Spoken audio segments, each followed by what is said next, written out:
Hello बच्चों, स्वागत है हमारे इस केमिस्ट्री क्लास में। तो बच्चों, आज के क्लास में हम आपको रासायनिक समीकरण बनाने के नियम को बताएंगे। पिछले क्लास में बताए थे रासायनिक समीकरण को डिफिनेशन बताए थे, रासायनिक समीकरण तब तक बताए थे। अगर आप पिछले क्लास को नहीं देखे हैं तो उस क्लास को ज़रूर से देख लीजिएगा, तभी आपको समझ में आएगा। तो चलिए आज बताते रासायनिक समीकरण के नियम।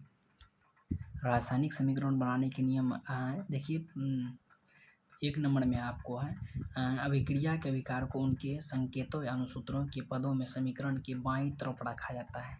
बाईं तरफ रखा जाता है, दाईं तरफ नहीं, बाईं तरफ रखा जाता है। उसके बाद क्या है, अभिकारकों के सूत्रों के बीच, अभिकारक की जो इस सूत्र होती है, सूत्रों के बीच धन चिन्ह क्या दिया जाता है, पॉजिटिव दिया जाता है, यानी कि प्लस दिया जाता है। उसके बाद 3 नंबर में आपको है अभिक्रिया की प्रतिफलों उनके संकेतों या अनुसूत्रों, संकेत जो होता है, संकेत और अनुसूत्रों के साथ समीकरण के दाईं तरफ रखा जाता है। कहाँ रखा जाता है? दाईं तरफ। ये हो गया आपको दाईं तरफ, ये हो गया बाईं तरफ, तो आपको दाईं तरफ रखा जाता है, ठीक ना। उसके बाद क्या है, प्रतिफलों के बीच धन चिन्ह क्या दिया जाता है, प्रतिफलों के बीच धन चिन्ह प्लस दिया जाता है, पॉजिटिव दिया जाता है, यानी कि, ठीक ना। उसके बाद क्या है, अभिकारकों और प्रतिफलों के बीच तीर का चिन्ह दिया जाता है, जो दिखाता है कि अभिक्रिया किस दिशा में हो रही है। देखिए, तीर का चिन्ह दिया जाता है, ये दिखाने से पता चलता है कि अभिक्रिया किस दिशा में हो रही है, ठीक ना। उसके बाद आपको क्या है, संतुलित एवं असंतुलित रासायनिक समीकरण, जो कि आपको एग्जाम में ये पूछ सकता है। संतुलित और रासायनिक समीकरण और असंतुलित, ये आपको पूछता भी है, ठीक ना। देखिए, संतुलित रासायनिक समीकरण क्या है। संतुलित रासायनिक समीकरण वह समीकरण है जिनके दोनों ओर प्रत्येक तत्वों की परमाणुओं की संख्या समान होती है। सिंपल डेफिनेशन है बच्चों, ये आप आसानी से लिख सकते हैं। देखिए क्या लिखा, वह समीकरण जिसके दोनों ओर प्रत्येक तत्वों की परमाणुओं की संख्या समान होती है, तो उसे ही संतुलित समीकरण। उदाहरण में एग्जाम्पल देख लीजिए। देखिए, ये आपको संतुलित है समीकरण, क्या है, ये आपको संतुलित है। H2+Cl2, ये आपको रिएक्शन करके बना दिया 2HCl हाइड्रोजन, ये H2 क्या हो गया, हाइड्रोजन, Cl2 क्लोरीन। उसके बाद टू HCl, ये क्या हो गया, हाइड्रोजन क्लोराइड।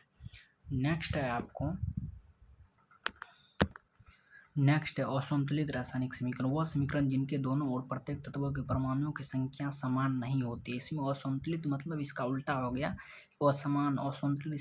इस शब्द को भी देखिए, शब्द को देखने से पता चलता है कि असंतुलित मतलब इसमें समान नहीं होगा, ठीक ना। उसके बाद वह एग्जाम्पल इसका कि H2+O2 H2O हो जाएगा, ये आपको क्या है, असंतुलित है, असंतुलित रहे, ठीक ना। उसके बाद देखिए, यहाँ पे जो भी समीकरण है, ये सभी को हम जो है ना संतुलित करके यहाँ पे बनाए हैं। सभी समीकरण को यहाँ पे संतुलित है, ठीक ना। देखिए क्या है, 2Mg+4HCl, ये आपको रिएक्शन करके बना दिया, अभिक्रिया करके 2MgCl+H2 बना दिया, ठीक ना। उसके बाद 2 नंबर में 3Fe4+H2O, ये आपको अभिक्रिया करके Fe3O4+4H2O। ये आपको 4 गो समीकरण हम लिखे हैं, ठीक ना। देखिए, आपको ये एक, आप लोगों को क्या करना है, एक बुक ले लेना है, छोटा सा, एक दुकान जाइएगा, ठीक ना। वहाँ पे आपको बोलिएगा कि एक छोटा सा जो है ना केमिस्ट्री का छोटा सा एक बुक दीजिए, उसमें आपको उसमें बहुत जो है ना, बहुत सारा उसमें रिएक्शन और जो है ना रहता है, संतुलित और असंतुलित रसायन जो है ना, वहाँ पे रिएक्शन रहता है, जो है ना। सभी को यहाँ पे आपको बोलेगा जो है ना संतुलित करने के लिए, बहुत सारा वहाँ पे लिखा हुआ रहता है, ठीक ना। तो उस बुक से आपको जो है ना अच्छा तरीका से उसमें आप बताए गए, तो उससे आप आसानी से सीख सकते हैं। तो उस बुक को ज़रूर से ले लीजिएगा, ठीक ना। तो उस बुक से लेने से बहुत सारा उसमें रिएक्शन होता है, तो उससे आसानी से सीख सकते हैं। उसके बाद क्या है कि रासायनिक समीकरण के उपयोग से क्या लाभ होता है, वो है। देखिए क्या है, किसी भी रासायनिक अभिक्रिया का समीकरण के रूप में निरूपण आसान होता है, इससे समय की बचत होती है तथा कागज पर कम ही जगह की आवश्यकता होती है। देखिए, इससे क्या लाभ होती है, किसी रासायनिक अभिक्रिया का समीकरण के रूप में निरूपण आसान होती है, समय की बचत होती है और कागज पर कम ही जगह की आवश्यकता होती है, इससे यही लाभ होता है। और दूसरा नंबर में है कि इसकी सहायता से, रासायनिक समीकरण की सहायता से प्रतिफलों की एक निश्चित मात्राओं का निर्माण के लिए आवश्यक अभिकारकों की द्रव्यमान की गणना ठीक ठीक की जा सकती है। उसके बाद 3 नंबर में है संपूर्ण विश्व में एक ही प्रकार के रासायनिक संकेतों का उपयोग किया जाता है। अतः वैज्ञानिकों को रासायनिक समीकरण की क्या है अतः वैज्ञानिकों को रासायनिक समीकरण को अतः वैज्ञानिकों को रासायनिक क्या है रासायनिक रासायनिक समी अतः वैज्ञानिकों को रासायनिक समीकरण की जानकारी प्राप्त करने के लिए किसी भी प्रकार की कठिनाइयाँ नहीं होती है, आसानी होती है, यानी कि कठिनाइयाँ नहीं होती, ठीक ना। उसके बाद नेक्स्ट क्लास में देखेंगे रासायनिक समीकरण की सीमाएं क्या है, जो कि आपको पूछता भी है, ठीक ना।